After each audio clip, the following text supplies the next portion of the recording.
পারিব না বলে মুখ করিও না ভার, এ কথাটি মুখে যেন না শুনি তোমার। হ্যালো এভরিওয়ান, আসসালামু আলাইকুম। কেমন আছেন সবাই? আশা করছি সবাই খুব ভালো আছেন, আর আলহামদুলিল্লাহ আমিও ভালো আছি। তো এই কথাটি কেন বললাম আপনারা অবশ্যই ভিডিও শেষের দিকে বুঝতে পারবেন আসলে আমি কেন এই কথাটি বললাম। তো এই তো আজকে সকাল সকাল হচ্ছে পাখি ঘরে চলে আসলাম। এই জায়গাটার নাম হচ্ছে পাখি ঘর। মানে এখানে যে কত প্রকার পাখি আছে, জানা চেনা নাম না জানা, আসলে দেখেই আমি অবাক হয়ে গেছি।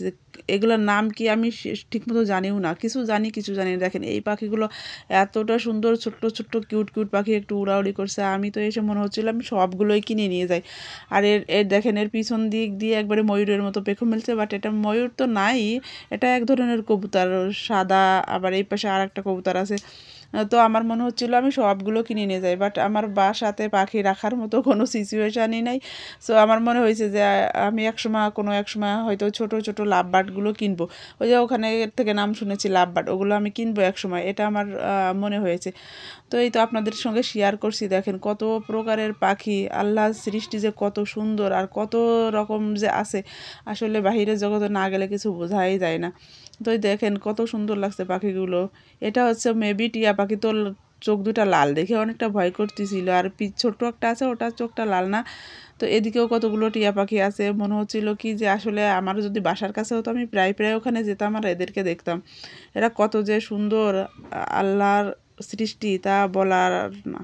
আজকে হচ্ছে সকাল সকাল সব কাজ শেষ করে আমরা আমার বোনকে নিয়ে গেছিলাম ডাক্তারের কাছে। তো ওখানে সিরিয়াল অনেক পড়েছিল, তো ভাবলাম কি করি, আমরা পাখি ঘুরে দেখে যাই আর আপনাদের সঙ্গেও শেয়ার করি। তো সেই সুবাদে এখানে আসা, যেহেতু আমরা আসছিলাম সকাল 7টায় আর আমাদের সিরিয়াল ছিল বিকাল 4টায়। সো লং টাইম কি করব, তাই পাখি দেখলাম আর আপনাদেরও শেয়ার করলাম। তো বাড়ি আসার পরে আমরা গেছিলাম আমাদের খালা বাড়িতে, অবশ্য দূরে নাই, আমাদের বাড়ির পাশেই, একটু 2-3 ঘর পরেই। তো মাঝে মাঝে যাওয়া হয় বিকালবেলা। তো গিয়ে যেটা দেখলাম সেটা তো আমিও অবাক হয়ে গেছে। এই যে আমার হচ্ছে খালাতো ভাই আর হচ্ছে গরু থেকে দুধ এই করছে নিচ্ছে। তো অনেক মেয়েরাই পারে না, অনেকের বলতে কি বলবো, আমি নিজেও পারি না। আর শহরে যে আপুরা থাকে তাদের কথা তো বলাই বাহুল্য। তো এই দেখুন আমার ভাইটা কি সুন্দর করে গাভী থেকে দুধ নিচ্ছে।